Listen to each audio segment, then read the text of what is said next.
पुण्याचे सुप्रसिद्ध जोशी वडेवाले 71 शाखा असलेल्या फर्मचे मालक शैलेश जोशी यांनी आपल्या स्वतःच्या व अनेक मित्रांचे जीवन विद्येच्या तत्वज्ञानाच्या आधारे आपल्या व्यवसायामध्ये व जीवनामध्ये शून्यातून विश्व निर्माण केले आहे।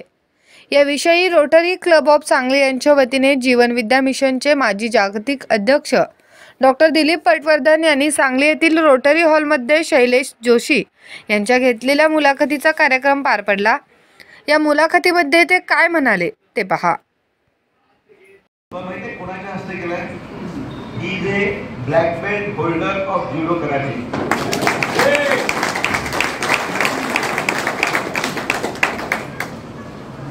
बाकी त्यांची ओळख सलीलने वगैरे करून दिली आहे। बीकॉम आहेत, त्यांच्या मिसेसही बीकॉम आहेत। आणि तुम्हाला आणखी एक गोष्ट लक्षात घ्यायची, मी म्हटलं जीवन विद्या मिशनचं वैशिष्ट्य काय आहे त्याच तुमच्या लक्षात असेल, प्रकर्षाने लक्षात असेल। आमचे सद्गुरू ज्यावेळी प्रवचन करायचे, आमच्याकडे स्त्रियांना अतिशय मोठा सन्मान दिला जातो। स्त्री मुक्ती नव्हे तर स्त्री सन्मान हे सद्गुरूंनी सांगितलं। आणि सद्गुरू ज्यावेळी प्रवचन करायचे त्यांनी कधीही प्रवचन एकट्याने केलं नाही। नेहमी स्टेजवरती माई असायचं। आमच्या माईचं निधन नुकतंच झालं 1-2 महिन्यापूर्वी। त्या असल्याशिवाय सद्गुरू कधी प्रवचन करायचे नाही। आता तुमच्या लक्षात असेल की जीवन जगणं म्हणजे काय हे त्यांनी त्याच्या कृतीतून दाखवून दिलं। त्यांच्या सौभाग्यवती वसुंधराताई आहे तिथे, त्यांना पुढे बोलवलं, स्वतः सत्कार करून घेतलं नाही त्यांनी। हे तुमच्या लक्षात येते काय? मोठे इंडस्ट्रियलिस्ट आहेत, आमचे उत्तमराव भोसले आहेत, ते खास साताऱ्यावर उभी झाले का प्रेम आणि म्हणजे जीवन विद्यात जगणारा माणूस आज तुम्हाला बघायला मिळणार आहे। आणि जीवन विद्याचं वैशिष्ट्य काय?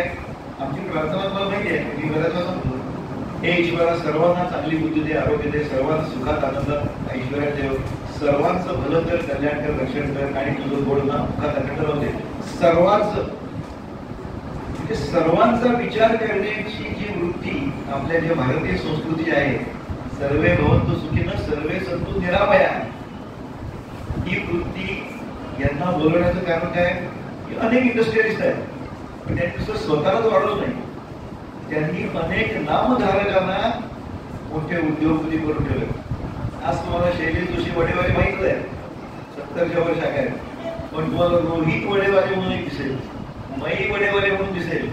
हे सगळे आमची जीवनमध्ये नामधारक, यांच्याकडे त्यांनी शिक्षण घेतलं आणि त्यांना वर आणलं।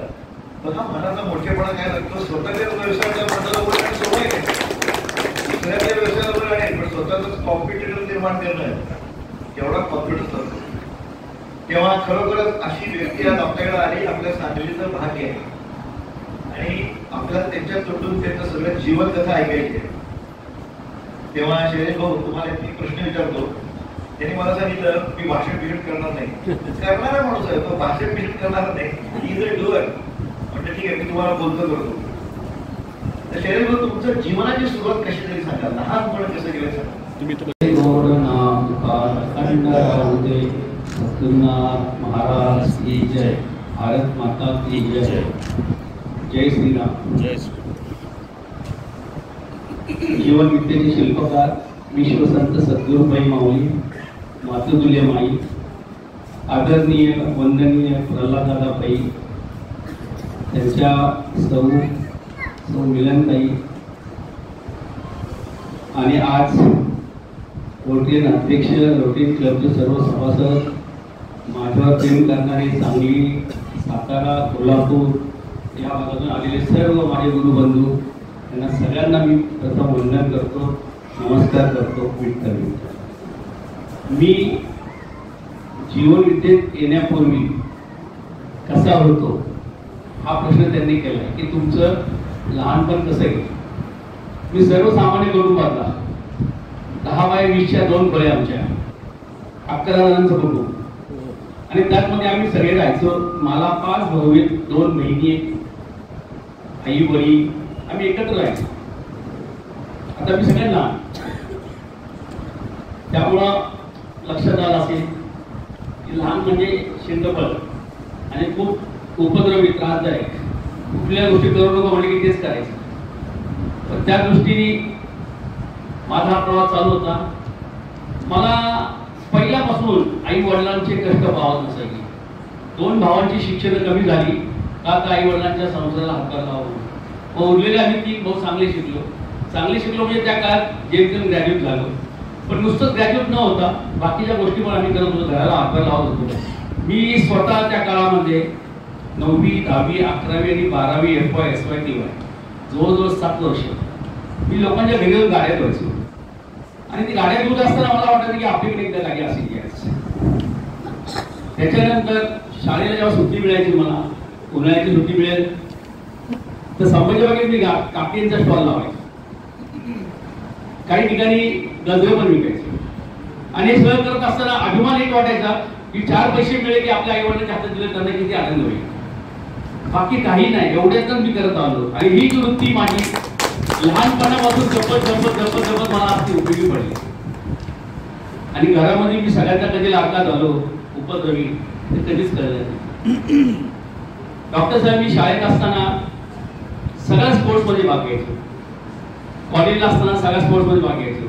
मला अनेक स्पोर्ट्सची चांगली आवड आहे. मी चांगला प्लेअर आहे, मी युनिव्हर्सिटी प्लेअर आहे, कॉलेजमध्ये इंटर कॉलेज प्लेअर आहे. पण सगळं ना माझं नाव म्हटलं पहिलेच नंबरला असणार. आणि माझ्या नंतर 7 ते 8 वर्षानंतर जसं माझा प्रॅक्टिसचा सराव वाढत गेला, माझे प्रॅक्टिस वाढत गेला, माझा स्पोर्ट्स वाढत गेला, बाहेर गावचे जेव्हा लोक आमचे येणार कोल्हापूरचे, मला कोल्हापूरमध्ये माझा ठरवलं झालं. मी जेव्हा नॅशनल खेळायला जातो ना तेव्हा महाराष्ट्र फ्रॉम शैलेश जोशी ते काय म्हणायचे की फर्स्ट गेले आता सेकंडसाठी आपण एवढा मला कॉन्फिडन्स झाला होता माझ्या खेळाचा.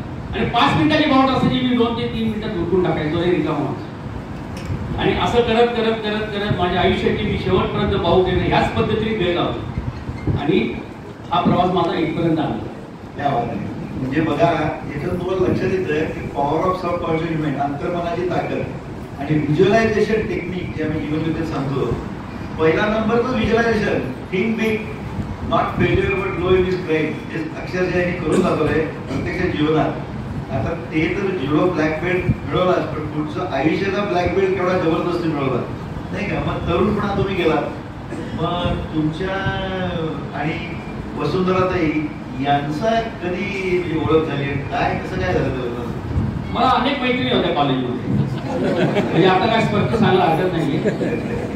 आणि हे ती पण जाणून होती. पण मला लग्न करून घरी न्यायची होती, बरोबर ना, संसार करायचा होता ना. म्हणून माझी सर्व संपन्नाची व्याख्या वेगळी होती. त्यावेळेस मी विचार केला की अरे हिच्यामध्ये आपल्याला जे पाहिजे ते सगळं आहे. कारण का माझी परिस्थिती मला माहिती आहे.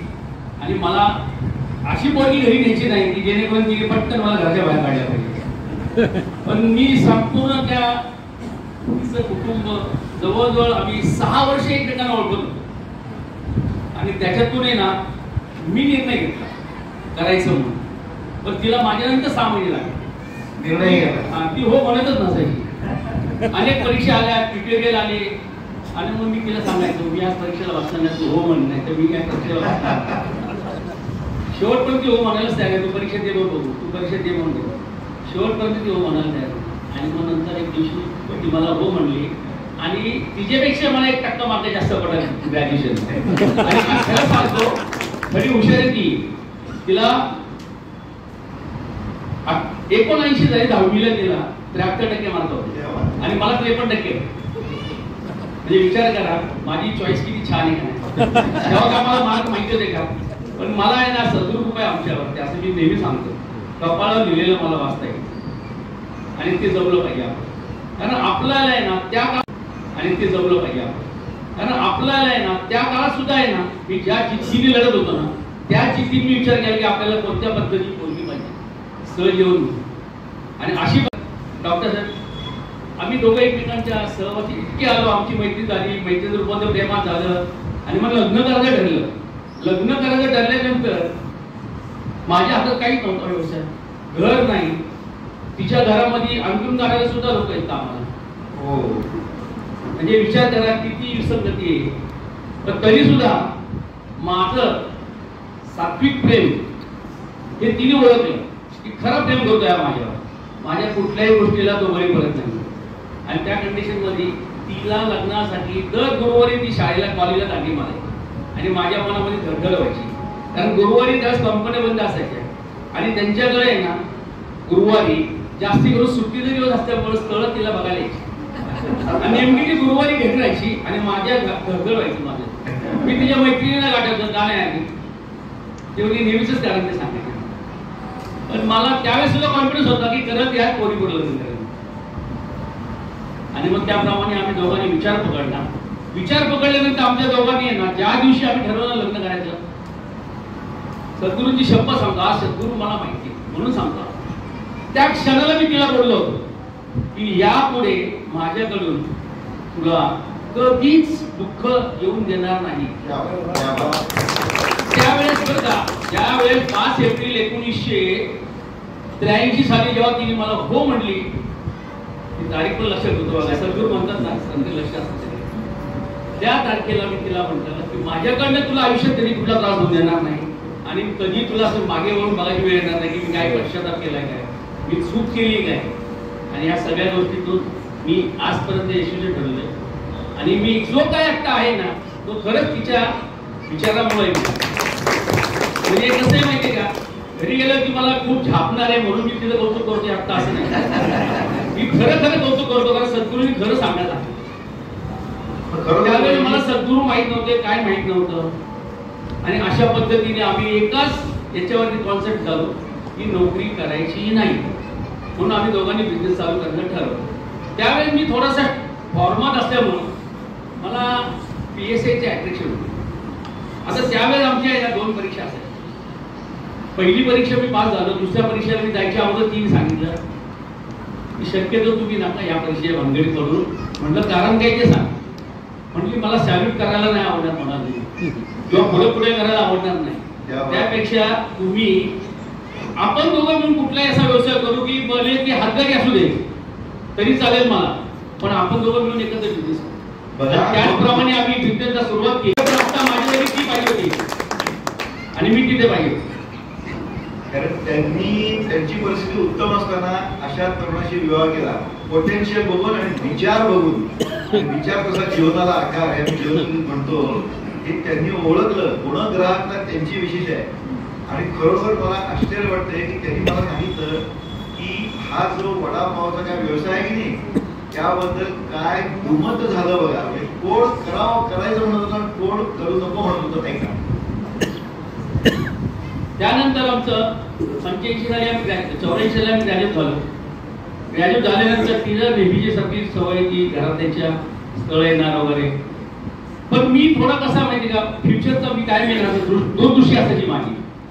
मला ह्या मुलीवर लग्न करायचं म्हणतात तर मी तिच्या दोन्ही भावांशी मैत्री केली आणि त्यांचा जो बिझनेस आहे झेरॉक्सचा तो बिझनेस मी निवडला. एक मशीन घेतलं भाड्याने. ग्रॅज्युएट झालेल्या एका ठिकाणी ते मशीन एका स्टॉलमध्ये लावलं. ते मशीन घेतल्यानंतर साहजिकच तिचा भाऊ मला सर्व्हिसिंगसाठी वगैरे मदत करायला येणार वगैरे आणि मला त्यामुळे त्यांच्या घरी जाता येईल. मग ती मैत्री वाढत वाढत एवढी गेली ना, एक दिवस त्याच्या घरच्यांना डाऊट आला आणि ती सारखीच कॅन्सल करते, सारखीच कॅन्सल करते, काय चाललंय काय.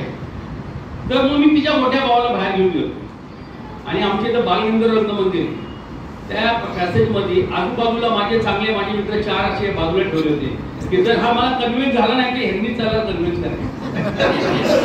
त्याला घेऊन बसलो त्याला सांगितलं, त्याचं नाव बाळासाहेब. म्हटलं बाळासाहेब तुमची माझी मैत्री खूप वाढली हो म्हटलं, पण ही कोणामुळे वाढली, तुमच्या बहिणीमुळे वाढली. उद्या तुमच्या मित्रांनी किंवा तुमच्या घरच्यांनी किंवा तुमच्या नातेवाईकांनी असं म्हणायला नको की बाळाचा मित्र घरामध्ये आला आणि बाळाच्या मित्राने बाळाच्या बहिणीवर लाईन मारली आणि तिला घेऊन पळून गेला. हे तुला सुधारण्यासाठी तू सारखी स्थळ पाहतो तुझ्या आईच्या वडिलांच्या आग्रहास्तव. म्हणून मला तुला सांगणं का आम्ही, म्हणून मी तुला अगदी प्रमाणे सांगतो, तू काही म्हण मला येस ऑर नो, पण मी तिच्यावर लग्न करणार आहे. तो म्हटला शैलेश हे मला जाणलेले आणि मी तुला आता ओळखतो, सांगा मी तुझ्या पाठीशी उभं राहील म्हणे. फक्त त्यांनी फोन केला तिथे. मला कधीही आमच्या नातेवाईकांमध्ये मित्रमंडळीमध्ये खाली बघायची वेळी नसतो. कारण लग्नाच्या अगोदर जी लोक करतात ना त्रास, प्रत्येकाला प्रत्येक वेळी काळजी आहे. म्हटलं मला तिच्या बरोबरच्या 2 बहिणी, तिच्या एवढ्याच मला 2 बहिणी सारख्या माझ्या घरात, माझ्यापेक्षा 2 लहान बहिणी, त्यामुळे मला याची जाण आहे. आणि तिथंच आम्ही फायनल केलं. नंतर मला थोडासा उत्साह मिळाला. मी निवांत झालो, गुरुवारी नाही तर रविवारी. आणि मग त्या पद्धतीने आम्ही विचार केला आणि एक दिवस आम्ही लग्नाचे एक भाड्याने घेतलं, नाही विकत घेतलं 7,500 त्या काळात. तेव्हा ते पानाप्रिंट म्हणून कंपनी होती आणि मॅन्युअल होतं त्यावेळेस, ऑटोमॅटिक नव्हतं. ते मशीन मी घेतल्यानंतर आहे ना, मला आहे ना लग्न झाल्यानंतर राहायला घर नव्हतं. 8 दिवस मी एका हॉटेलला राहिलो. रोज 50 रुपये हॉटेलला भाडं द्यायचं. आणि शेजारी आमच्या आहे ना भारतीय वडेवाल्याचं दुकान होतं. 2 वडापाव दुपारी ती खायची, दुपारी मी खायची लग्न झाल्यानंतर. आणि दुपारचं जेवण झालं की एका ठिकाणी संध्याकाळी दिवसभर जेवणाचा धंदा करायचो. 35-40 रुपये धंदा असायचा. आम्ही दोघं त्या मशीनचं म्हणजे स्टॉलचं भाडं हे सगळं जाऊन आम्ही दोघं काय करायचो, रात्री आहे ना सुवर्णरेखा म्हणून पण तुम्हाला माहिती असेल, प्रभात रोडला हॉटेल आहे माहिती आहे, तर त्या हॉटेल आम्ही 4 रुपयाला थाळी असायची आणि चांगलं सात्विक घेऊन असेल. रोज आम्ही दोघं तिथे जेवण करायचो आणि घरी जायचो. आणि पहिल्याच वर्षात आम्हाला मुलगा झाला. पण आम्ही राहिला आहे ना, आम्हाला खोली मिळायची नाही. तर मी माझी झेरॉक्सचं मशीन त्या माणसाला म्हटलं, डिपॉझिट म्हणून तुम्हाला झेरॉक्सचं मशीन देतो. तर झेरॉक्सची मशीन द्यायची वेळ का आली, तर तो माझ्याशी भेटल्यानंतर मला वाटलं मला आहे ना डिपॉझिट पाहिजे. मी म्हटलं माझ्याकडे डिपॉझिट नाही म्हटलं, पण मला तुम्हाला भाडं द्यायला मिळेल. तो वाटला ना मला पण झेरॉक्सचा धंदा टाकायचा, मला मशीन मिळेल. म्हटलं मी एक काम कर, हे मशीन घेऊन जावा. तो म्हटलं चालेल. मला लगेच दुसरी मशीन भाड्याने मिळली. मी धंदा 2-3 दिवस बंद ठेवला, मशीन पाहिली, मशीन चालू केली. तिकडे घर पण माझं चालू झालं आणि अशा पद्धतीने आम्ही संसार चालू केला. 8 बाय 10ची खोली होती माझी. एका साईडला सतरंजी, एका साईडला सिमेंटचा पत्रा, वरती गळत छत होतं. अगदी 8 बाय 10ची खोली आणि त्या खोलीत मी राहत होतो. आज माझं 17.5 स्क्वेअर फुटाचं घर. हे फक्त कशामुळं, आमच्या दोघांच्या एकमेकांच्या प्रेमामुळे. वडापावचा जो धंदा तुम्ही सुरू केला, सुचवलं कोणी? नंतर काय झालं, झेरॉक्सचा व्यवसाय आमचा जोम घात केला. माझ्या शेजारी 350 स्क्वेअर फुटाचा एक गाळा रिकामा झाला आणि ते ग्रस्त झेरॉक्स काढायला माझ्याकडे येत असायचे आणि मला सांगायचे मी आता चाललोय फॉरेनला सोडून, माझी 2 मुलं तिकडे आहेत, मी पण तिकडे चाललोय आता. मग म्हटलं मी दुकानचं काय करणार, म्हटलं मालकाला देऊन टाकणार. म्हटलं मग मालक तुम्हाला काय करणार, तो म्हटलं मालक म्हणला की जो मला 75,000 रुपये पागडी देईल ते 75,000 मी तुम्हाला देईल आणि मी पावती बदलून घ्यायची 30,000 रुपये घेईल. 1,05,000 मध्ये ते दुकान मला त्याच्याकडनं मिळेल असं त्यांनी सांगितलं. मग मी विचार केला काय करायचं. आता आमच्याकडे त्यावेळेस म्हणजे रोजचे जेवणाचे 4 रुपयाची थाळी जेवायचो आम्ही. आता 1,00,000 रुपये कसे गोळा करायचे, पण मला एवढा कॉन्फिडन्स होता की आपण गोळ करू शकतो. मी त्याला हो म्हटलं, चल म्हटलं कधी देणार, ऑनलाईन महिना लागेल. मग म्हटलं पहिला मालकाला भेटून मला म्हटलं अरे तूच घेणार आहे का, म्हणतं काहीच नाही, माझ्याकडे आता स्टॉलमध्ये आहेच की नाही, तरी भाडेकरी आहेच माझा. मग त्यांनी मला ते परवानगी दिली. फक्त मला 30,000 रुपये पावती बदलायची लागणार. म्हटलं ठीक आहे दिली. मग करायचं काय. विन टाइम तिचा भाऊ मोठा की ज्यांनी मला सपोर्ट केला त्याला मी सांगितलं अशी गोष्ट. तो म्हटला ठीक आहे, माझा एक बिल्डर ओळखीचा आहे, तो तुला 2% पैसे दे. आता 2% आणि 3% असं काय मला प्रकार माहितीच नव्हता. म्हटलं नक्की काय पाहिजे. तो म्हणला काय त्याच्यावरती तो इतके असे पैसे घेऊ. म्हटलं मला रोजचा हप्ता बांधून दे. तो म्हणला ठीक आहे, मी तुम्हाला रोज 400 रुपये देईल आणि त्यांच्याकडनं मला 1,10,000 रुपये मिळाले. आणि त्या 1,05,000 मध्ये मी ते दुकान घेतलं आणि ते 5,000 मध्ये दुकान चालू केलं आणि तिथे ना Vicky snacks and cold drink ह्या नावाने फास्ट फूड चालू केलं. आचारी माझी बायको आणि वेटर मी. अशा पद्धतीची सुरुवात झाली आमची. आणि ती सुरुवात झाल्यानंतर थोडासा जोर बसत गेला. हळूहळू आमचे ते 1,00,000 रुपये संपून गेले, फेटून गेले व्याजासकट. आणि त्याप्रमाणे आम्ही आज सुरुवात केली. तिथे घुसलो म्हणजे काय, शिवाजीनगरच्या बाळगंधच्या समोरच्या चौकावर. मग खरी तुमची धंद्याची वृद्धी केव्हा झाली? त्याच्यानंतर तो फास्ट फूड आमचा चालायलाच आहे, अजिबात चालत नाही. कारण का माहिती का, रोज आहे ना सकाळी उठल्यानंतर एकच विचार यायचा, कामगार असतील का घरी दुकानात का गेले पळून. तर हॉटेलचे आपल्याला रवीला माहिती आहे, कामगारांवरती जाऊ म्हणून यांना पण माहिती आहे. आणि मी रोज टेन्शन घ्यायचो. मी म्हणायचो वेटर तर आहे, आचार्य तर आहे, पण हाताला खाली 2 माणसं लागतात नाही धुवायला आणि फॅक्टरीवरच्या कामाला, ती पण मिळायची नाही आम्हाला.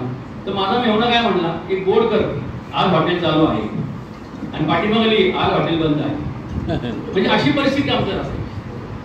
मग नंतर काय झालं, अचानक एक्झिबिशन चालू झालं सारसबागच्या मैदानावर दगडूशेठ गणपती माहिती आहे तुम्हाला, त्यांचा शताब्दी महोत्सव आला 100वी. तर तिथे मला आतमध्ये फक्त आहे ना एक फ्लेक्स लावायचा असलेला 10x15चा, तर त्याला 30,000 रुपये घ्यायचे, जाहिरात लावायची. आणि मला त्यांनी काय केलं, इंटरेस्टच्या दारामध्ये 30 जवळजवळ 30x20 500 700 स्क्वेअर फुटाचा गाळा 30,000 भाड्यामध्ये मला 3 महिन्यासाठी त्यांनी दिला. आणि मी तिथे इतके पैसे कमवले आणि ते नुसते पैसे कमवणे महत्वाचं नव्हतं माझ्या दृष्टीने. जोशी वडेवाले हा ब्रँड मी तिथं पुण्यामध्ये ना ऑल ओव्हर महाराष्ट्रातून लोक तिथे यायची, तिथं तो माझा फिक्स आहे. आणि मग त्याच्यानंतर माझा इथं मी ते शिफ्ट केलं. पण त्याच्या अगोदरचं तुम्हाला सांगतो, मी फास्ट फूड चालू केली पण ठीक आहे, पण माझी बायको म्हणजे आपण आता वडापाव चालतो, जोशी वडेवाले ह्या नावाने आपण वडापाव चालतो.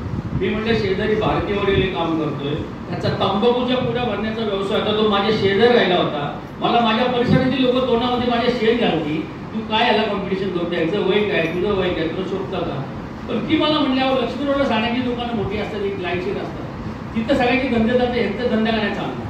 मग कसं कसं हिने माझ्या काही लोकांना मध्यस्थी घातलं आणि तो व्यवसाय मला करण्यात भाग पाडला. मला भाग पाडलं नाही, ती स्वतः करायला लागली आणि मला बाजूला केली. आणि मग तिने घेतल्यानंतर आज जोशी वडे लावून मिळवतो कशामुळे, तर तिच्यामुळे होतो. आणि आज मला अभिमान कशाचा वाटतो माहिती का, तुम्ही जर त्यावेळेस तिथं ऐकलं नसतं ना, तर मी आज कुठे राहिलं असतं. पण आम्ही ठरवलं होतं की नाही, तुला दुकानात नाही कधीच, तुला माझ्याकडनं कधीच कुठला त्रास होऊ देणार. मग आम्ही तिथं चालू केलं. सुरुवातीला आमचा नाव दिलं वडापाव. आणि कसे घरातली भाजी कधी पण चांगली लागते हॉटेलपेक्षा, त्याच्यामुळे माझीच बायको स्वतः टेस्ट करायची, माझीच बायको स्वतः मला रेसिपी द्यायची. त्याच्यामुळे आमचा धंदा हळूहळू इतका मी घेत गेला की त्या दगडूशेठचा जाहिरातीचा आम्हाला इतका फायदा झाला. असेल 71 ब्रँचेस आहेत माझ्या, आणि त्या ब्रँचेस वाढवायचं सुद्धा कारण एकच आहे, सद्गुरूंनीच मला सांगितलं की उद्योग हा सर्वात मोठा योग, तुम्ही योगी व्हा. आणि जो माणूस इतर लोकांना रोजगार देतो तो खरा योगी माझ्या दृष्टीने. आणि मला सांगा, तुमचा सद्गुरूंशी संबंध केव्हा? डॉक्टर साहेब हे सगळं चांगलं चाललं माझं, इतकं सुरळीत चाललं माझं हे की मला माझ्या ग्रुपचे सगळे मित्र माझ्या चौकातून दुकानातून मला वडापाव खायला यायचे, गप्पा मारायचे. आणि माझा मोठा ग्रुप आहे, माझा कॉन्टॅक्ट ग्रुप आहे, म्हणजे मला लक्षात आलं असतं माझ्या सगळ्या पक्षांचे चांगले संबंध आहेत. त्यावेळी युवक काँग्रेसची आमच्याकडे मोठी टीम होती, ते माझे जवळजवळ 70-80 मित्र, ते काय मला एकत्र बोलवायचे कुठल्याही कारणात. आमचा तो ग्रुप मोठा झाला. तर मी विचार करायचो की अरे हे काय राजकारण करतात, त्यांना काय गरज पडली राजकारण करायची. बघ शैलेश, तुझं आहे ना, तू त्यांच्याच वर्गातला, तुझं लग्न झालं, तुझा मुलगा झाला, तुझं हॉटेल झालं, तुझा फ्लॅट झाला. आणि मला थोडंसं जरा बरं वाटलं ना की अरे मी ह्यांच्यापेक्षा कुठेतरी पुढे गेलो. कारण माझ्या वडिलांकडे काहीच नव्हतं, त्यांच्या वडिलांकडे स्वतःचं राहतं घर होतं, गाडी होती, त्यांना भांडवल देऊ शकत होते. पण त्या परिस्थितीमध्ये काय झालं नाही. मला आहे ना हे सगळं चांगलं चालल्यानंतर मला स्वतःला माझं बघवलं नाही. हो, जसा तुमचा विचार तसा जीवनाला तुमच्या आता सद्गुरू आज सांगतात ना, तेव्हा मला नव्हतं माहिती सद्गुरू. पण मी विचित्र आहे ना, माझ्या डोक्यामध्ये वाईट विचार आहे. अरे आपल्याला दृष्टी तर लागणार नाही ना, अरे आपल्या संसाराला दृष्टी तर लागणार नाही ना. जिथं आपण हात घालू तिथं आपण सोनं करतोय, जिथं आपण हात घालू तिथं आपण सोनं करतोय. आणि अशा परिस्थितीमध्ये जर एवढं चांगलं होते आपलं काय डॉक्टर साहेब, मला माझ्या बायकोच्या चेहऱ्यावर सुद्धा कपाळात नाही ना कुंकू फेंट वाटायला लागलो. म्हणजे इतक्या टोकाला माझे विचार गेले. 2-3 महिने माझ्या डोक्यात जायलाच नाही. माझे मित्र पण मला म्हणायचे, माझी बायको म्हणायचे, माझ्या घरचे म्हणायचे, अरे तू असा विचार काय करतो, आपल्या एरियामध्ये तुझं नाव आहे, आज तुझं एवढं चांगलं नाव असतं, तू वाईट विचार कशाला करतो, तुला कोणी तू कोणाचं वाईट केलं तर तुझं वाईट होणार. तुला काय नाही म्हटलं, मला भीती वाटते म्हणलं. आणि मला कसं रात्री झोपेतून काय झोप मी कधी आमची वाईट म्हणजे काय झालं तुला काय झालं, मला स्वप्न पडलं. म्हणजे आपण म्हणतो ना, जसा तुम्ही विचार करता ना तसं ते तुम्हाला सगळं समोर येत असतं. आणि एक दिवस आहे ना, मुलगा माझा ऍक्सिडेंटमध्ये आहे ना, ट्रिपला गेला, त्याला चांगला आवरून आम्ही गाडीत टाटा केला. आणि 11:15 आम्हाला फोन आला की त्या गाडीचा ऍक्सिडेंट झाला. आणि त्या गाडीने सगळे जागेवर गेले. ती गोष्ट 1993 साली. म्हणजे जसा तुमचा विचार तसा तुमच्या जीवनाला आपण. पण जर तुम्ही वाईट विचार केला तर तुमचं वाईट होतं ना. मला त्यानंतर सद्गुरू मिळाले. कसे मिळाले तर माझा सामाजिक कार्याचा, माझा एक चांगला स्वभाव असल्यामुळे मी म्हणजे माझ्या मुलाचा ऍक्सिडेंट झालाय, माझ्या मुलाला जर एका ऍक्सिडेंटमध्ये मी वाचवत असतो, जर तो जगला असता तर पाहिजे तेवढे पैसे खर्च केले असतील, पाहिजे त्या पद्धतीने त्याला जगवलं असतं. पण परिस्थिती निर्माण अशी आहे की माझ्या तो हातातच नाही मिळाला. तर आता मी काय करू शकतो, रडण्यापलीकडे काहीच करू शकत नाही. तर 7 ते 8 दिवस मी रडलो नाही अजिबात. माझ्या बायकोला मी फक्त समजून सांगत होतो, अगं तो गेलाच नाहीये, तो येणारच आहे, तू नको काळजी करू, आपण कोणाचंच वाईट केलं, तो येणार आहे परत. आणि मला सगळं पडलं असं वरच्यावर त्याला आहे ना कुणीतरी खर्चट असेल ना, आता ओळख कशी पटवायची म्हणून त्याने आम्ही नसं सोडला. आज ना उद्या आपल्याला त्याची 8 दिवस गेले, 10 दिवस गेले. आणि मग एक दिवस मला आहे ना विचार आला, अरे तू कशाला विचार करतो, आता ज्या लोकांची ऍक्सिडेंट मध्ये मुलं वाचली त्यांच्यासाठी धाव. मग मी त्यांच्यासाठी गेलो, सगळ्या हॉस्पिटलमधल्या लोकांची लिस्ट घेतली, जी जी मुलं ऍक्सिडेंट मध्ये गेली त्यांची पण लिस्ट घेतली. 2 लिस्ट केल्या, एका लिस्ट मध्ये ऍक्सिडेंट मध्ये मुलं गेलेली लिस्ट घेतली. तिथे मला माझ्या पद्धतीने जेवढी मदत करते तेवढी मी करत गेलो आणि अनेक लोकांचे प्राण वाचले गेले त्यामुळे. आणि त्याच्यानंतर काय झालं, ज्या मुलांची लिस्ट गेलेल्यांची होती त्यात अल्फाबेटिकली पहिलं देशपांडे नाव होतं.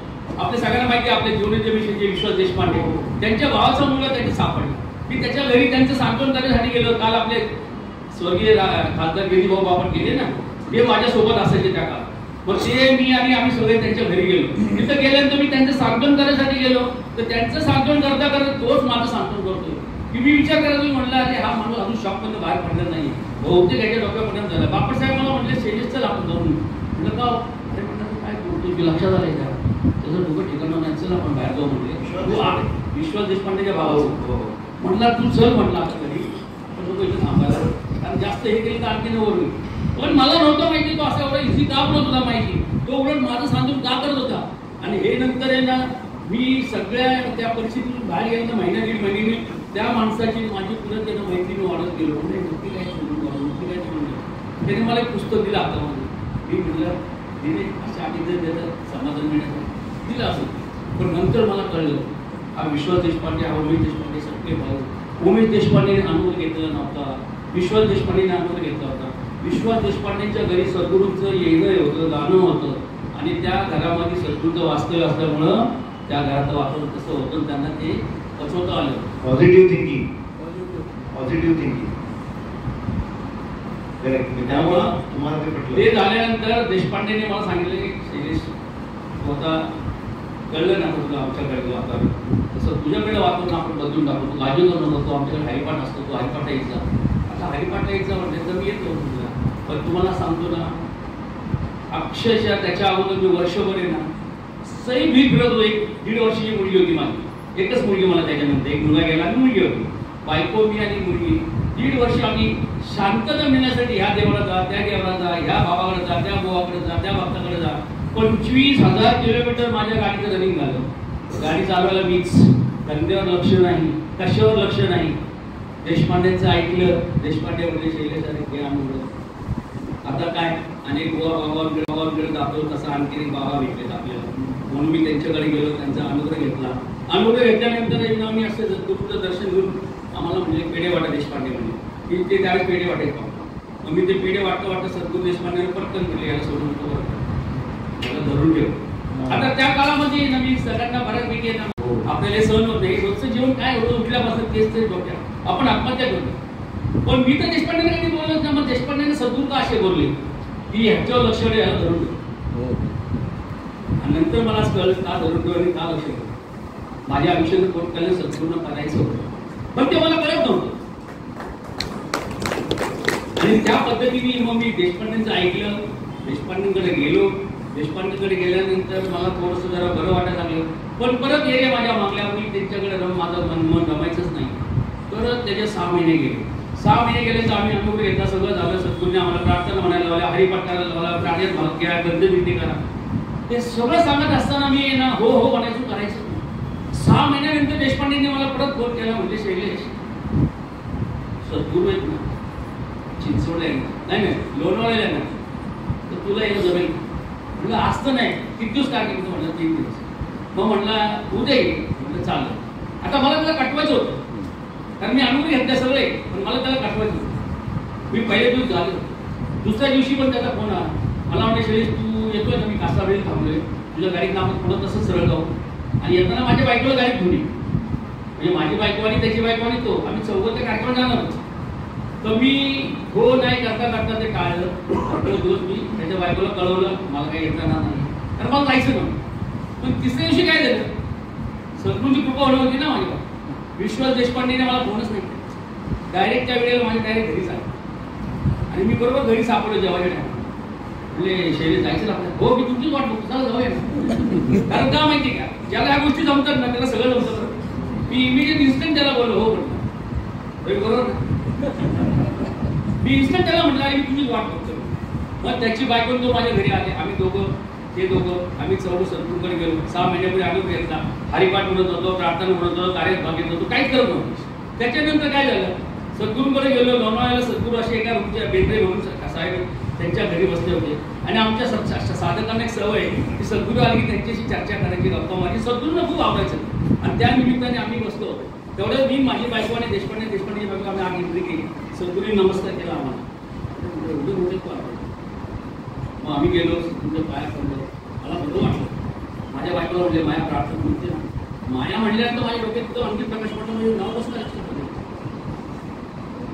माया प्रार्थना म्हणते ना. हो म्हणले नाही माया म्हणली मी नाही प्रार्थना म्हणते, हरिपाठ नाही करत, काय नाही करत. मी तिला म्हटलं तुला कशाला, तुला कुणी सांगितलं म्हणजे नाही म्हणायला. हो म्हणायचं ना, त्यांना काय करणार आहे म्हणून.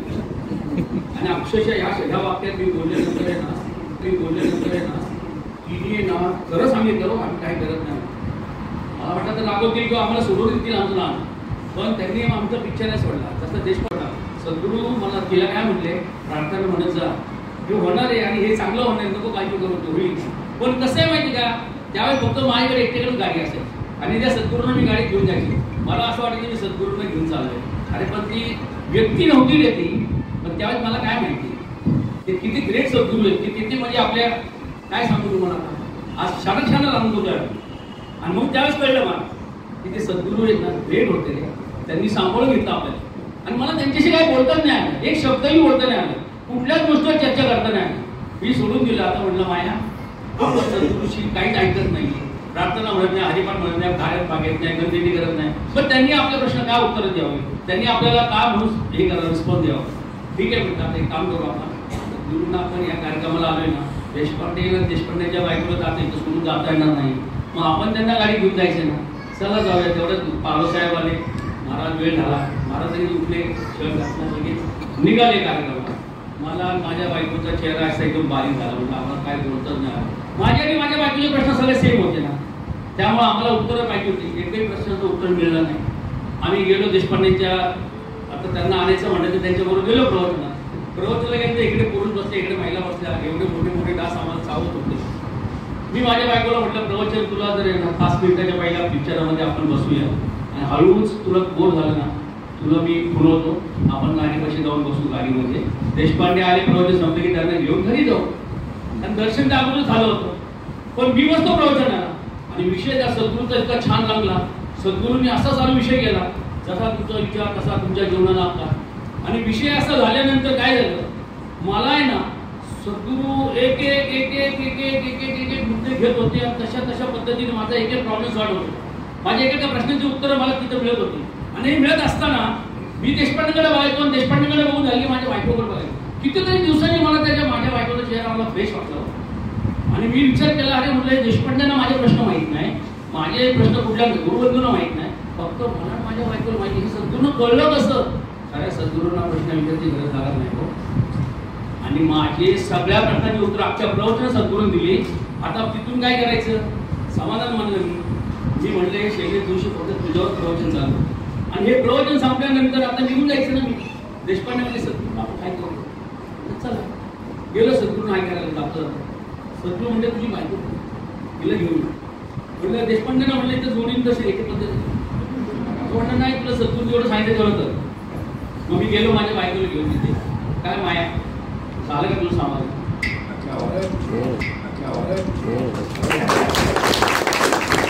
मी सद्गुरूचे 2 चरण पकडले असे भेटतात. ते आज ताब्यात नाही, इथून पुढे कधी सुटणार नाही.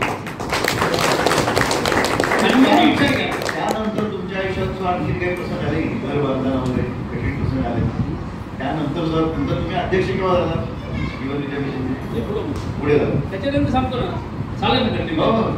त्याच्यानंतर काय झालं, सद्गुरू पुण्यामध्ये आहे ना 3 वर्ष आहे ना, 3 वर्ष वर्षातून एकदा असे 3 वेळा आले. विश्वास देशपांडे संपूर्ण त्याच्या कॅपॅसिटी प्रमाणे त्याची नोकरी सांभाळून, त्याच्या वयाचा विचार करून आणि त्याचे कॉन्टॅक्ट सांभाळून काम करत होता. आणि नेमकं मला हा जो अनुभव आला ज्या दिवशी लोणावळ्यामध्ये, त्या दिवशी मी विश्वास नव्हणारे विश्वास तुला प्रत्येक वेळ टाळत होते. आता तू मला टाळशील पण मी नाही तुला टाळणार, तुला पकडून ठेवायला दिलं. आणि त्या परिस्थितीमध्ये मी विश्वाचा पिक्चर लावून सद्गुरूचा कार्यक्रम मागण्याचा प्रयत्न केला. सद्गुरू म्हटले मी गेले 3 वर्ष इथे कार्यक्रमाला येतो. माझ्याकडे माझ्या पुण्यामध्ये ह्या पुण्यातली लोक आजपर्यंत 200, 250, 300 पुढे गेलेली नाहीये. तुला माझं जर प्रवचन माझा विचार ऐकले नाही आवडले असतील तर तू डायरेक्ट मोबाईल जा कधी पण तुला मी कळवच आहे.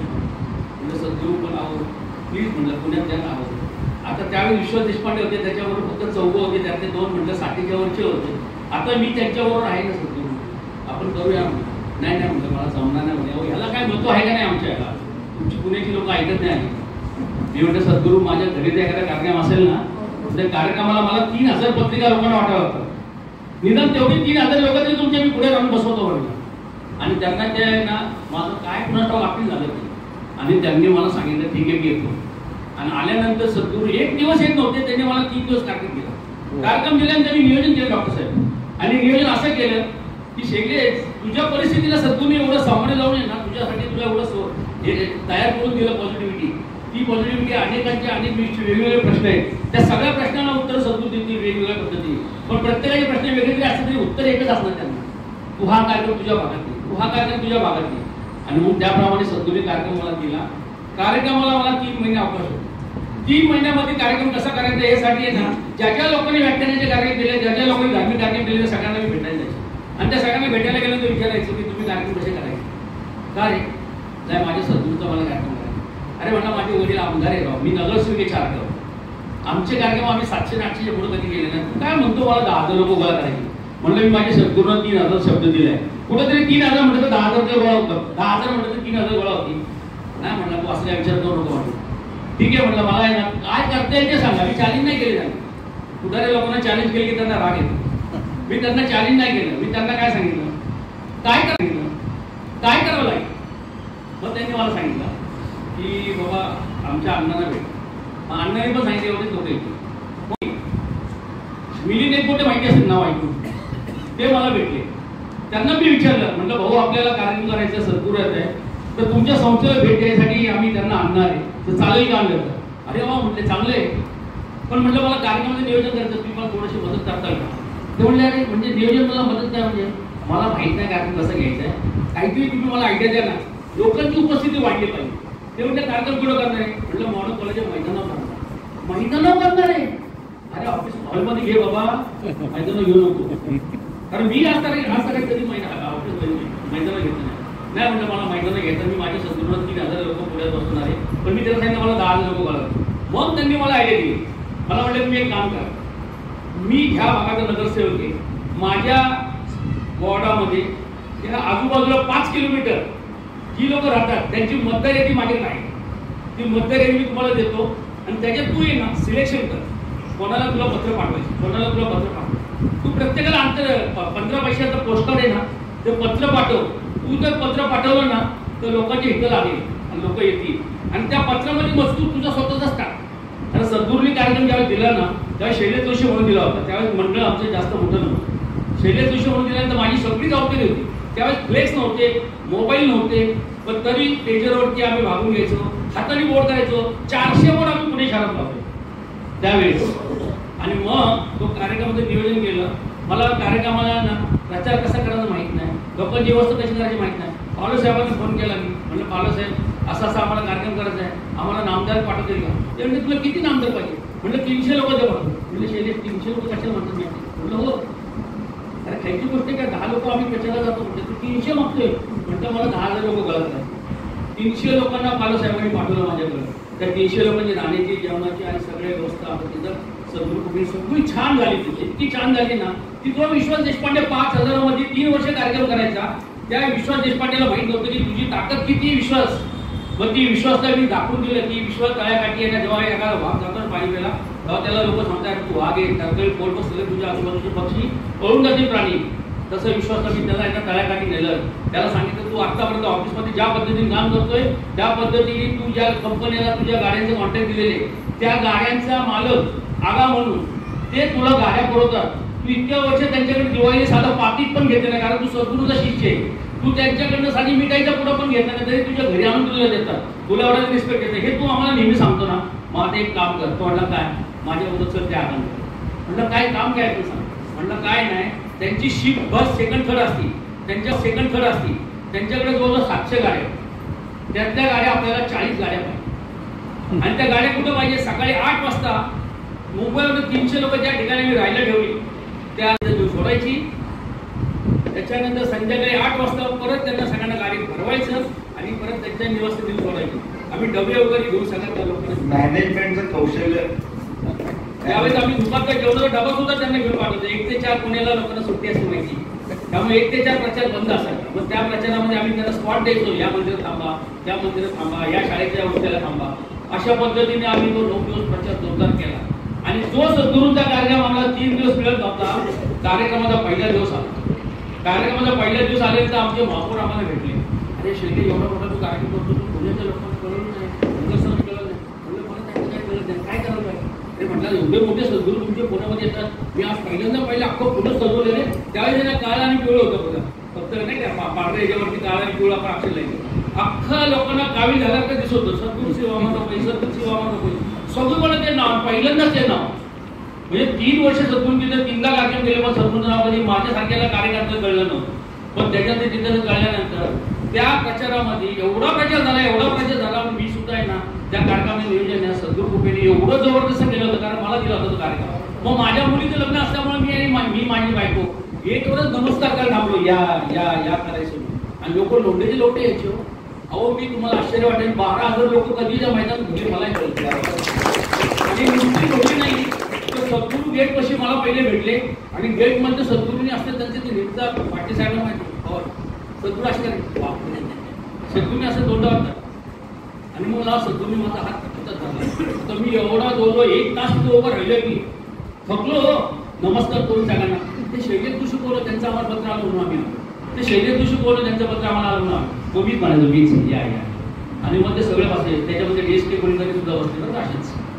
मी सद्गुरूंनी माझा हात धरला डॉक्टर साहेब आणि मला घेऊन स्टेजवर गेले. सद्गुरू एवढ्या खुश झाले होते ना की त्यांना आजूबाजूचं काही दिसतच नव्हतं, त्यांना एकच दिसत होतं व्यासपीठ. आणि मला त्यांनी चालत नेलं. मी दमलो, पण त्या 75 वर्षी सद्गुरू झोपले नव्हते त्यावेळेस.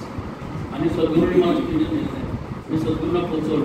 नेहमीप्रमाणे प्रोटोकॉल झाला, सत्कार झाले, सूचना झाल्या, सगळं झालं. सद्गुरूंनी माहीत हातात केलं. म्हणजे या पुणेकरांना, या आयोजकांना माझी एक विनंती, जर तुमची तयारी असेल तर हा 3 दिवसाचा कार्यक्रम मी इथे 7 दिवस करायला आहे. म्हणजे जो 3 दिवस करत होते सद्गुरूचे 7 दिवस करायला तयार झाले. त्याचं कारण काय माहिती का? मुंबईतील लोकांनी आमचं पोट भरून आम्हाला कार्य शिकवलं. मुंबईच्या लोकांनी जे कष्ट घेतले त्या कार्यासाठी त्यांना हॅट्स ऑफ आहे. त्यांच्यामुळे ती जीवन त्या पुण्यामध्ये रुजली आणि वाढली. आणि मग तो देशपांडे ज्यावेळेस मला अगोदर 8 दिवसापूर्वी कार्यक्रमाच्या नियोजनामध्ये म्हणायचा, तो आणि शेखर आपटे आणि आणखी आमचे बाबूसाहेब सूर्यवंशी म्हणून, ते काय म्हणायचे, अरे हा आपल्याला तोंडाचं पार्टनर नाही ना, चाललं काय याचं. या लोकांना सुद्धा तुम्ही तुमच्याकडे शिकवत नसलं आणि ते सर्वांचा जो विचार केला याला मला जास्त महत्व वाटतं. डॉक्टर साहेब सद्गुरू एका ठिकाणी म्हटले होते, उद्योग हा सर्वात मोठा योग. मग मी आहे ना ज्यावेळेस आहे ना एका मुलापुरतच जगत होतो, एका हॉटेल पुरतच मी जगत होतो. पण सद्गुरूंचा तो कार्यक्रम केला त्याच्यानंतर मला आहे ना अक्षरशः आहे ना वेळ लागायला लागतं ना एखाद्या गोष्टीचं, तसं मला वेळ लागला. त्याच्यानंतर आम्ही जी सुरुवात केली बापूराव केली. बापू जोगेंनी साताराच्या पद्धतीने काढला ना, त्यावेळेस बापूच्या बरोबर मी पण होतो ना बापू. तर या पद्धतीने सांगतो तुम्हाला, मला आहे ना खूप वाटायचं की एक शैलेश जोशी एवढं करू शकतो तर 10 शैलेश जोशी तयार झालं काय होईल. म्हणून मी काय विचार केला की मला आहे ना मला एवढा चांगला रिस्पॉन्स मिळतोय तर मग तुम्हाला का नाही मिळणार. रेसिपी मी देतो ना, हे सगळं त्यांना मी सांगितलं. तुम्हाला नाव फक्त देणार नाही, कारण शेवटी कसं असतं किती मोठा माणूस असला तरी 1 हजार आपण ठेवतो. तसं मी त्याला म्हटलं मी नाव काय देणार नाही, तुम्ही तुमच्या नावाने करा, फक्त तुम्हाला रेसिपी देतो. त्या पद्धतीने त्यांचं इतकं छान चाललं. आज सगळ्या पद्धतीने माझ्याही पुढे कोण कार्यकर्ता सगळे.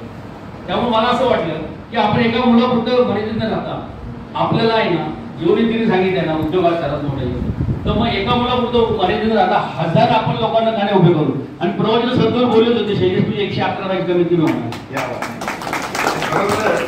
या लोकांना मी भेटलेलो आहे. त्यांच्यामुळं आता रोहित वडेवाले, तो अजित नेले मला माहिती आहे, गिरीश सुकाळे माहिती आहे, महेश माहिती आहे, कितीतरी ह्या लोकांचे देखील आता कितीतरी हे झाले, आउटलेट झाले. म्हणजे दुसऱ्यांना वर आणणं जीवन विद्येचं महत्वाचं आहे. की दुसऱ्याचा विचार जो करतो त्याचा दुसरे विचार करतात, ऍक्शन रिॲक्शन म्हणतात तसं. आणि हे खरोखर यांनी प्रत्यक्षात आणलं. सोपी गोष्ट नाही. आज उद्या दुसऱ्या डोळ्याकडे डॉक्टरला तर मी त्याला किंमत मदत करेन डॉक्टर आहे नाही काय, पण यांनी त्यांना देखील डोळ लागलं.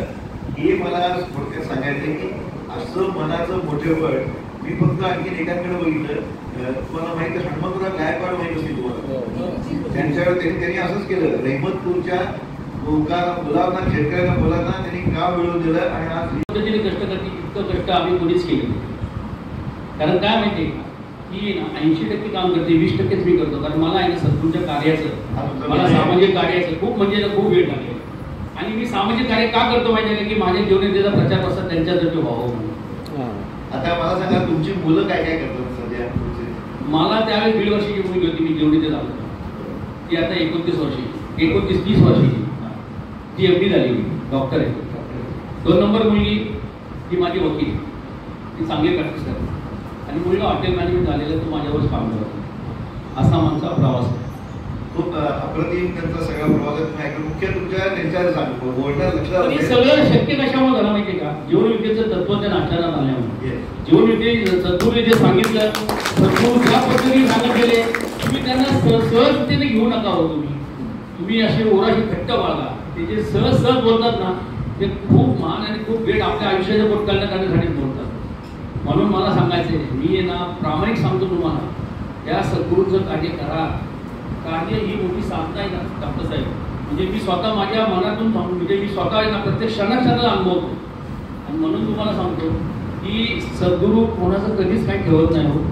आज आपल्या इथं बघा डॉक्टर पाटील साहेब होते, विजय पाटील आमचे, हे सद्गुरूचे खूप निश्चित भक्त आहे. आणि मी त्यांना ओळखतोय ते सद्गुरूचे आहे ना ज्ञानाला आहे ना असे आहे ना इतके जपतात. ते त्यांच्याकडे जो काय स्टॉक असेल ना, तो प्रल्हाद दादाकडे असेल की नाही मला शंका आहे. किंवा प्रल्हाद दादाने ते पोहोचत असतील. आणि अशा इथे सगळे दिग्गज नामदार बसलेले आमचे. खरं सांगतो मला की हे शैलेश बोलण्याचं आणण्याचं माझं मुख्य महत्वाचं कारण काय की तुम्हाला जर चांगले विचार मिळाले तर जगात काही करू शकतो. तुम्ही डॉक्टर मर्फीचा ऐकलं असेल, power of your subconscious mind. म्हणजे स्वतःच्या अंतर्मनी शक्ती, it can move earth and heaven. म्हणजे खरोखर अर्थ अँड हेवन हलवून दाखवलंय. आणि खरोखर समजा मला अनुभव आहे, मला असं वाटलं की अशी आत्मीयता तळमळ असलेले अशा माणसांना तुमच्या समोर आणावं. आणि हे आमचा पुण्यात एकच कार्यक्रम झाला ना, त्याच्यानंतर दर 6 महिन्याने आम्ही पुण्याचे 4 भाग केले. एक शनिवार आपले शिवाजीनगर मॉडर्न कॉलेज, एक सारसबाग मैदान, एक दीनदयाल उपाध्याय हायस्कूल, आणि 4थं म्हणजे परत आपलं हे खडकसर बंडर स्कूल. असे 4 भाग आम्ही पुण्याचे केले. आणि तिथे 4 शाखा झाल्या. तर सद्गुरूंना आहे ना तिथपर्यंत सामान्य चुकीचं होतं. कारण सद्गुरू नेहमी आहे ना मुंबईत आणि कोकणातच जायचे. पण त्याच्यानंतर आम्हाला असं वाटलं की अरे आपण जिल्हे लेवलला घेतलं, जर सातारात घेतलं तर सातारात आम्हाला बापूंसारखे चौधरी साहेब आम्हाला मिळाले. भयानक त्यांनी नेतृत्व केलं. आणि सद्गुरूंनी ना एकदा मला विचारलं स्टेजवर असताना, शैलेश किती उपस्थित असेल?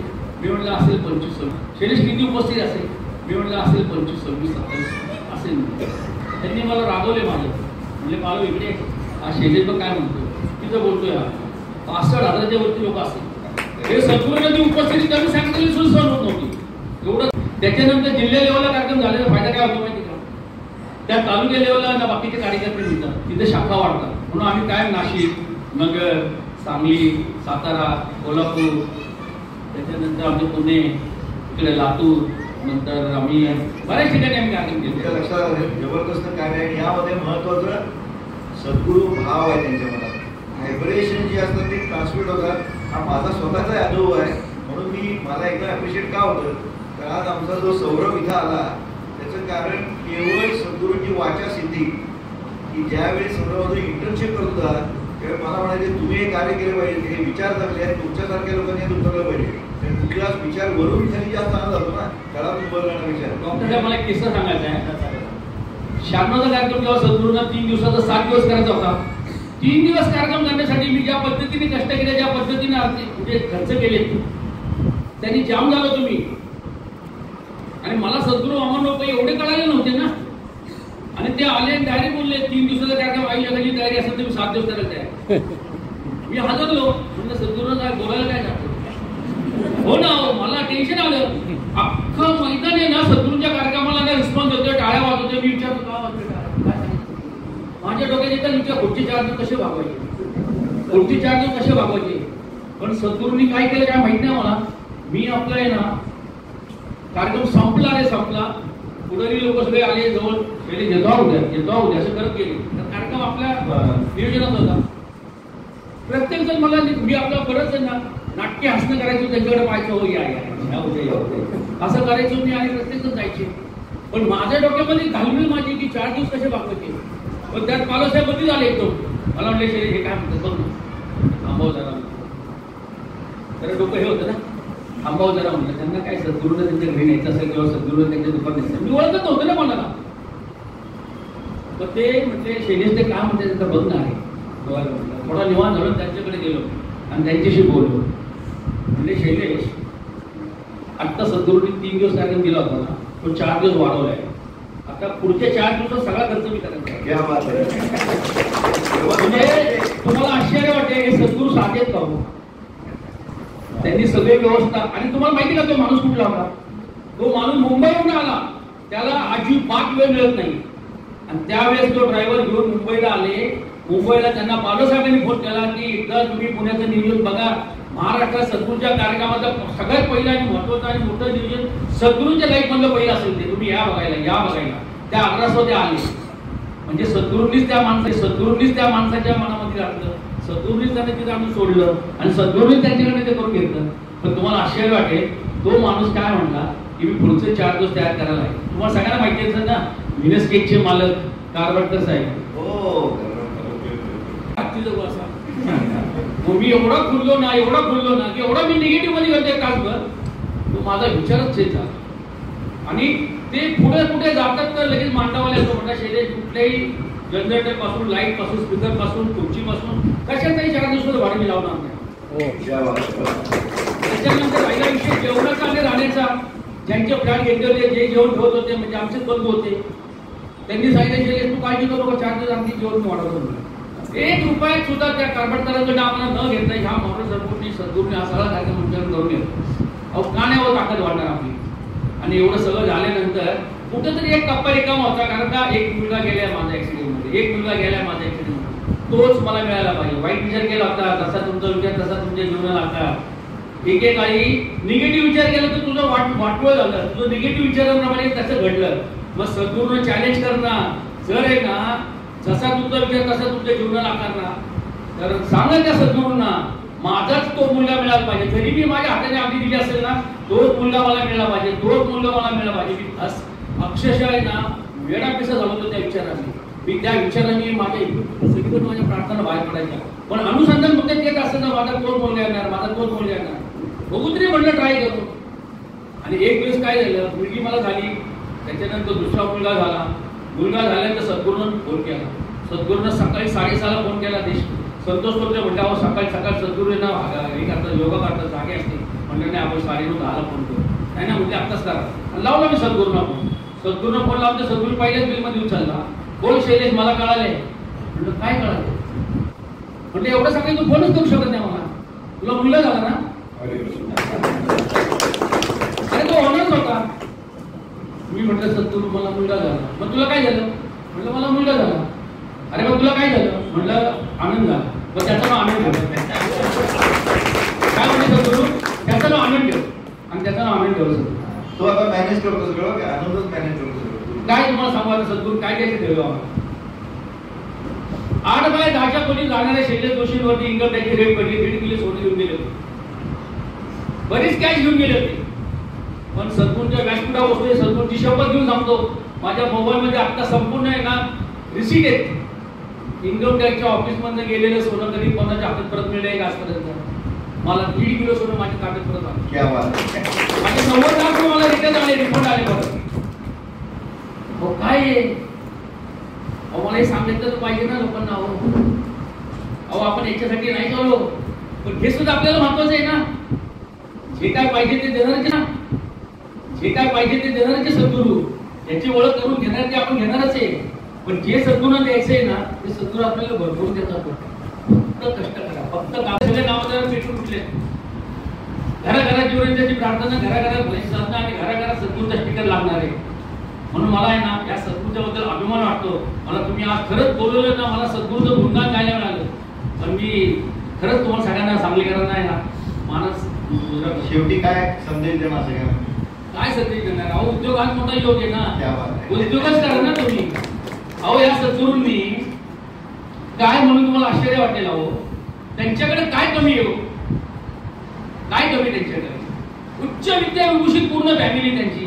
सद्गुरू स्वतः सुद्धा स्वतःच्या पेन्शनवर जगत होते शेवटच्या क्षणापर्यंत. त्यांच्या माई सुद्धा नवऱ्याच्या जीवावरती जगत होते, मुलांना पण कधी त्रास दिला नाही. पण त्या सद्गुरूंनी एकच इच्छा बाळगली होती, हे जग सुखी व्हावं, हे राष्ट्र हिंदुस्थानच्या पुढे जावं. आणि यासाठी मला नेतृत्वाची गरज आहे, यासाठी मला नेतृत्वाची गरज आहे, यासाठी मला नेतृत्वाची गरज आहे. म्हणून ते नेतृत्व शोधत होते. 5 वर्ष ते सद्गुरू नेतृत्व पातळून पाहत होते. काही ठिकाणी सद्गुरू म्हटले मला आता एकट्याला जाता येत नाही, आपण अनुभवी लोकांना अनुभव देण्यासाठी काही आपण प्रबोधनकार तयार करू. पण सद्गुरू म्हटले नेतृत्व मला देणं गरजेचं आहे. सद्गुरूंनी त्यांच्या मुलाला नेतृत्व म्हणून बहाल केलं. पण ते नेतृत्व त्यांनी त्यांचा मुलगा म्हणून नाही दिलं. मी तुम्हाला हात धरून सांगतो, त्यांना त्यांचा मुलगा म्हणून नाही दिलं. त्यांनी त्यांची कुवत ओळखली, त्यांनी त्यांची सात्विकता ओळखली, त्यांनी त्यांचे कष्ट, जिद्द आणि सगळ्या आमदारांना बरोबर घेऊन जाणारे एकमेव व्यक्ती म्हणजे प्रल्हाद जाधव. आणि त्या सद्गुरूंनी ते जे नेतृत्व बहाल केलं की सद्गुरू म्हटलं की पुण्यामध्ये जे विकलं जातं ते देशभर, पुण्यामध्ये जे पिकलं जातं ते अख्ख्या देशभर विकलं जातं. त्याप्रमाणे जीवनाच्या पुण्यात रुचित अख्ख्या देशभर रुचित जाईल. आणि त्या सद्गुरूंनी त्याच पुण्यामध्ये त्याच प्रल्हाद दादाला पूर्ण जीवनाच्या मिशनचं नेतृत्व पुण्यामध्येच बहाल केलं. आणि त्याच वेळेस मी त्या साक्षीला होतो. आणि त्या साक्षीला असताना मी दादा, माई, वहिनी, सद्गुरू एकत्र असे बसले होते. आणि मी त्या आहे ना नेतृत्व आहे ना बहाल केलं म्हणून त्यांचं कौतुक करण्यासाठी, त्यांची कृतज्ञता व्यक्त करण्यासाठी स्टेजवर उभं राहिलो. आणि मला तिथं गाण्याच्या 2 ओळी सुचल्या, त्या मी म्हणून दाखवू का? मग मी असा विचार केला की माझ्या सद्गुरूंनी एवढं मोठं त्या प्रल्हाद दादाला काही कमी नसताना एवढ्या मोठ्या लोकांचा व्याप सांभाळण्यासाठी एवढं मोठं नेतृत्व आणि एवढी जबाबदारी दिली, तर त्या नेतृत्वाच्या पाठीशी उभं राहणं शेवटच्या श्वासापर्यंत आपल्या सगळ्यांचं काम आहे नाही. तर आम्ही दादा सद्गुरूंना शब्द दिला की दादा तुम्ही ज्या पद्धतीने काम करणार त्या पद्धतीने आम्ही तुमच्या पाठीशी उभं राहणार आहे. आणि तुम्ही आज ज्या पद्धतीने काम करताल ना त्या कामाची पावती म्हणून तुम्हाला सद्गुरू तुमच्यावरती एक गीत बोलतील. आणि ते पिक्चरचं गीत मी दादांवरती ना सद्गुरू बोलते त्या भावनेमध्ये चालू केलं त्यावेळेस. आणि त्यावेळेस दादांच्या आणि माईंच्या आणि सद्गुरूंच्या अक्षरच्या डोळे पाणीने पाणवले होते. एकच सांगतो, प्रल्हाद दादा आहे अतिशय उच्च विद्याविभूषित आहे. स्वतः IIT पवईचे पवईचे बीटेक आहे. त्यांनी मॅनेजमेंट जमनालाल बजाजने केलेलं आहे. आणि 45 वर्षापूर्वी ते तरुण होते त्यावेळी TQ टोटल क्वालिटी मॅनेजमेंटचा कन्सेप्ट जपानमध्ये आला. तर भारतात 10 तरुण सिलेक्ट केले, त्यातले प्रल्हाद दादा एक आहे. Even to Japan to learn total quality management अशा प्रथम ते नव्हते योग होते. पण त्यांनी सुद्धा भरपूर प्रश्न विचारले. सगळ्यांची जेव्हा त्यांना उत्तर मिळाली तेव्हा ते याद आले. त्यामुळे त्याशिवाय आले नाही. ते मोठ्या मोठ्या डायरेक्टर आता फक्त हे शेवटी सुंदर त्यांची प्रल्हाद दादा आहे ना नेतृत्व स्वीकारल्यानंतर सद्गुरू एवढे खुश झाले ते कौतुकाने दादासाठी म्हणतात, मैं कब से तरस रहा था. जीवन विद्या मिशनच्या अंगणात मैं कब से तरस रहा था, मेरे आंगन में कोई खेले, नन्ही की हंसी के बदले मेरी सारी दुनिया ले ले. तेरे संग झूल रहा है मेरी बाहों में जग सारा, मेरा नाम करेगा रोशन जग में मेरा राज दुलारा. दादा सद्गुरू म्हणतात दादांना, तुझे सूरज कहू या चंदा, तुझे दीप कहू या तारा, मेरा नाम करेगा रोशन जग में मेरा राज दुलारा. आज उंगली थाम के तेरी तुझे मैं चलना सिखलाऊं, कल हाथ पकड़ना मेरा जब मैं बूढ़ा हो जाऊं. तू मिला तो मैंने पाया जीने का नया सहारा, मेरा नाम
त्या 1 लाखाचे जे व्हायब्रेशन आहेत ना, त्या 1 लाख लोकांना जेव्हा मिळतील ना, त्यांच्या आयुष्याचं कोणत्याला जागेवर राहणार आहे. हा विचार दिव्यत्वातून आलेला आहे, तो सद्गुरूंनी दिलेला आहे आणि तो दादा आपल्याकडे पोहोचवतात. मग आपण काय केलं पाहिजे, नुसतं बोललं पाहिजे का?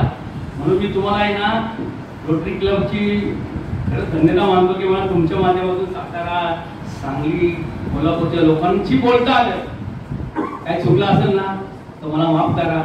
पण खरंच सांगतो जीवनातली काम करा.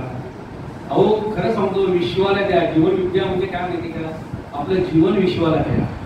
त्या सद्गुरू आणि आमचे दादा नेहमी सांगतात की सर्वांना म्हणा. सर्वांमध्ये खूप मस्त आनंद मिळतो, खूप आनंद मिळते त्यामुळे. त्यामुळं खरंच मनापासून सांगतो, भावनेच्या वर मी चुकून काय बोललो असेल, लहान कोणी मोठा का घेतला असेल तर मला तुम्ही माफ करा. इथे थांबतो. जय सद्गुरू, जय जीवन. Thank you very much. मला आज असं कळलं, कारण मी जेव्हा वडाखायला जायचो तेव्हा मी प्रार्थना वाचायचो आणि तेव्हाच मला ती प्रार्थना पाठ झाली. मला हे सांगायला छान वाटतं. कारण आपल्याकडे वेळ थोडा कमी आहे, तर आमच्या अध्यक्षांनी मला आभार दर्शनाचं कार्य दिलंय. तसं आपण पुण्याचे सुप्रसिद्ध जोशी वडेवाले अर्थात श्री शैलेश जोशी सर यांनी आपल्यासाठी इतका मोलाचा वेळ दिला, एवढं मोठं मार्गदर्शन दिलं. आपल्याकडे वेळ कमी होता, अजून असायला हवा होता असं दिसून येते. ठीक आहे, तरी पण त्यांनी छोट्या शब्दात आपल्याला खूप मोठी मुलाखत दिली. तसंच आपले मुलाखत दिलीप पटवर्धन सर यांनी इतकं चांगलं त्यांच्याशी मुलाखत घेऊन आपल्याला इतकी मोठी माहिती दिली, त्यांचेही आभार. आणि इथं जीवन विद्याविषयीचे जे सभासद आहेत त्यांचेही मोलाचे आभार. धन्यवाद. थँक्यू.